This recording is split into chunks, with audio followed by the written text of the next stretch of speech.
Welcome to this video on the topic of Python programming.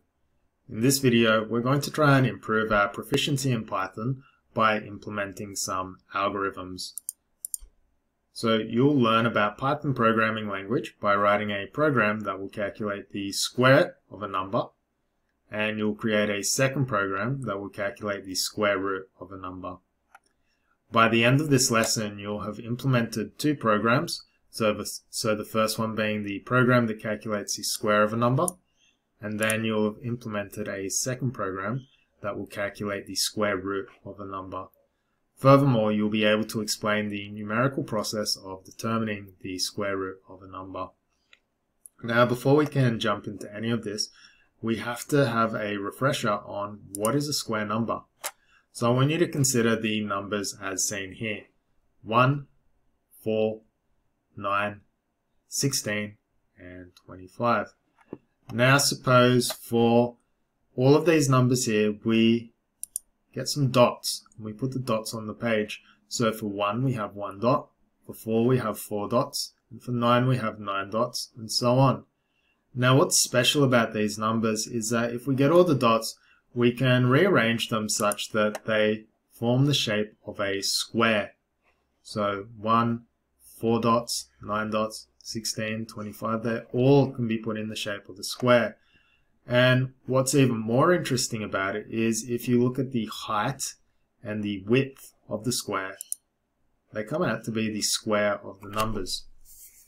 So when we're looking at the square root of 4, we find that the result is, or one of the results is 2. The square root of 9 has a result of 3. And the square root of 16 is a result of 4, and the square root of 25 is 5. So because of that, what we call these numbers are square numbers. So 1, 4, 9, 16, and 25, they're all square numbers. Which brings us to the first part of this lesson. We want to be able to create a program or implement a program that will calculate the square of a number. So what we've got here is a template for the code that we want to implement, and down below we've got the output of what we expect our program to behave like. So the output of our program will be, tell me a number to square. The user gives it the number 4, and then it will say the square of 4 is 16, or the square of the number that we give it is, and then the square of said number. So first things first, we're going to head over to REPL and we're going to put in this code template. Alright, typing it up. We're over in REPL, we've created a new Python program. And the first thing we need to do is we need to go def, then we're going to go square, then we're going to give it a number, followed by a colon. Then I'm going to space it in by 2. And then I'm going to write pass. Now, going to hit return. Let's go 3 times to space it out a little. Going to hit backspace. And then from the very far left of the page, I'm going to write def main, and then colon. Underneath that, I'll write pass. Then I'll space it down 2 more. And then I'll write main. So one important feature to look at here is when I've got def, and main, all of these guys are aligned to the furthest left on the page. Now when I've gone just underneath def here, I've indented by 1, 2. So the indentation here is really important. If you do, for example, this, watch what happens. Program freaks out. But if I reverse it, it's happy. We want a happy interpreter, not a freaked out interpreter. Alright, now that we've got our template in, we need to start thinking about the functionality that we need to implement. So what we've got is down in the output, it says, tell me a number to square. And then the user puts in 4. So think about it. What will be the first thing we want to do? And in our case, the first thing we want to do is we want to ask the user for a number. Okay? So we'll go back and we're going to ask the user for a number. So where I've got pass, I'm going to remove it and replace it with the word input, I-N-P-U-T, not I-M-P-U-T, but I-N-P-U-T. Then I'm going to space it out just so it's easier to read, and then I'll write tell me a number, colon. Now if we run it, look what happens. It says tell me a number. I'll put in 4, and the program's happy. Now one thing that technically it's not wrong, but it just doesn't look nice. Notice that it says number, colon, and then without even a space it just says 4. We don't want this. We want it to be nice and spaced out so it's easier to read. So I'm going to go over to input here, and after the colon I'm going to put a space.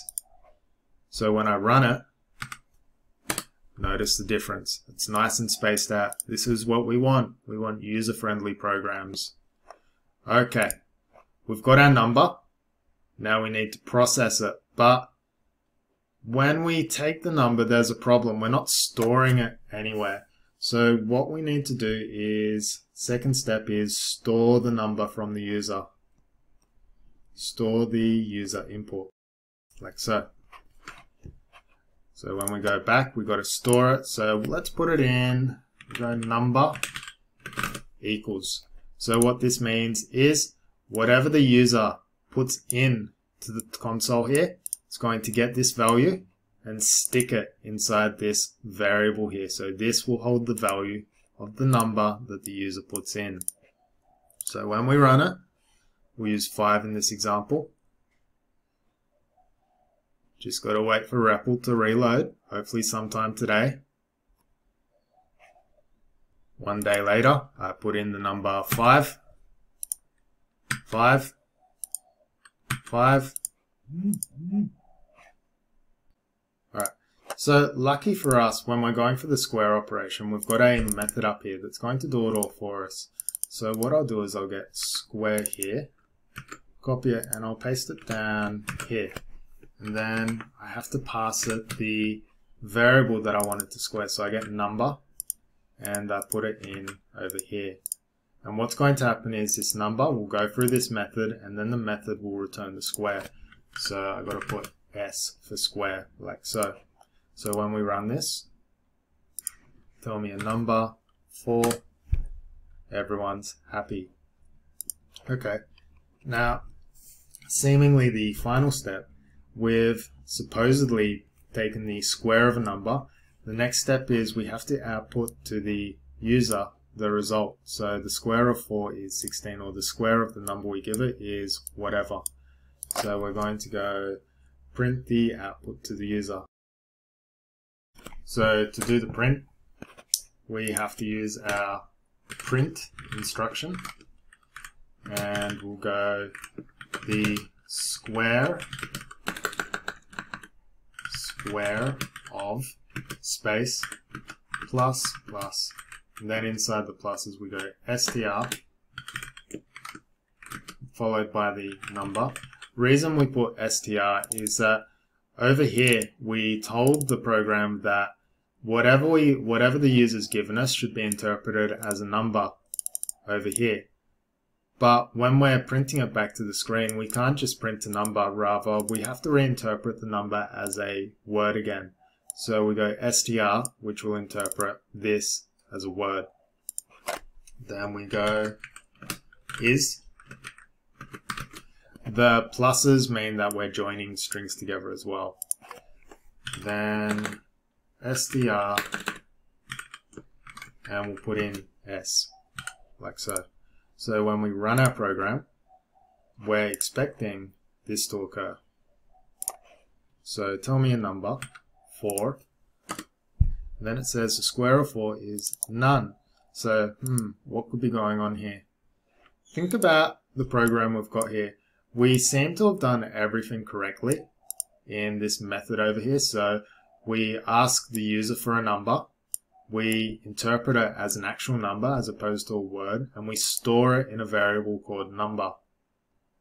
After that, we ask our method square to square the number for us and then store it in this variable s.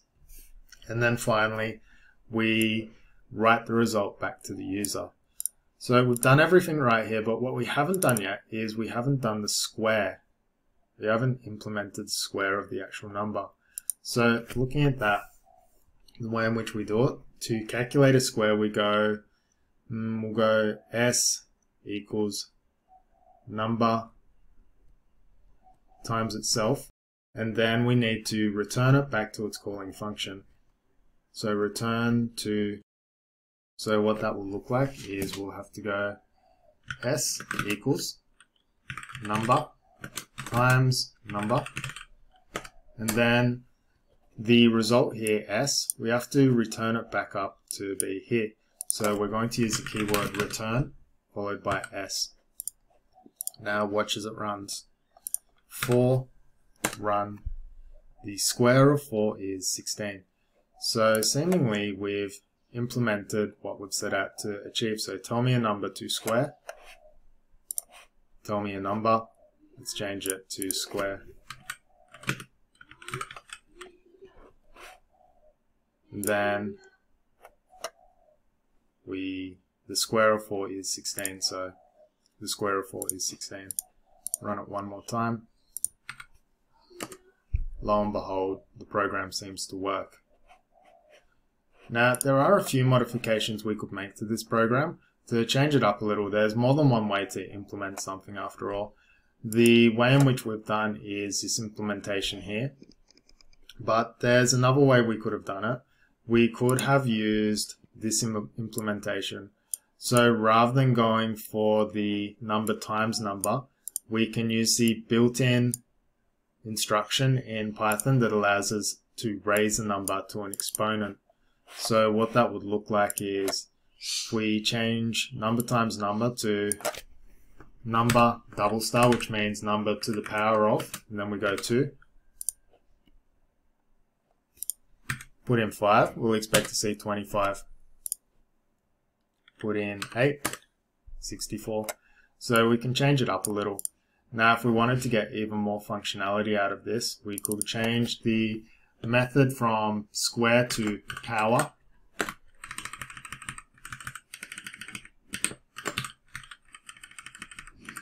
And then we can go base and exponent. Put in our base, put in our exponent. And for now I just put exponent equals 2. So when we put 7, the square of 7 is 49. So what I've done here is we've changed the method name from square to power, and then we can put in a base, so the number we want to square, and exponent, so exponent equals 2. So what this is going to do is when we get the number from the user, we pass it to this method called power. Power is going to take it in as a base and then raise it to the power of 2. Now we don't always have to do a power of 2 either. What this part of the code here does is that if the user doesn't actually explicitly state the power to raise it to, it'll default to raising it to a power of 2. But if we go for a power of 3, watch what we can do. We can change it, say 3. 3 to the power of 3 is 27, so we can cube a number. 2, we would expect 8. Or we can even raise it to something crazy like 2 to the power of 10. So 2 to the power of 10. But that's above what we set out to do in this little learning intention here. Rather, all we want to do is be able to square it. So something you could play around with once you get this going. So this is the basic functionality here. So from where we started, we set out to learn or improve our programming skills in the Python programming language by implementing 2 algorithms. The first one we've done is the algorithm that will square 2 numbers together. So we've ticked off that part. In the next video, what we'll do is we'll look at how we can implement the square root part of this learning intention.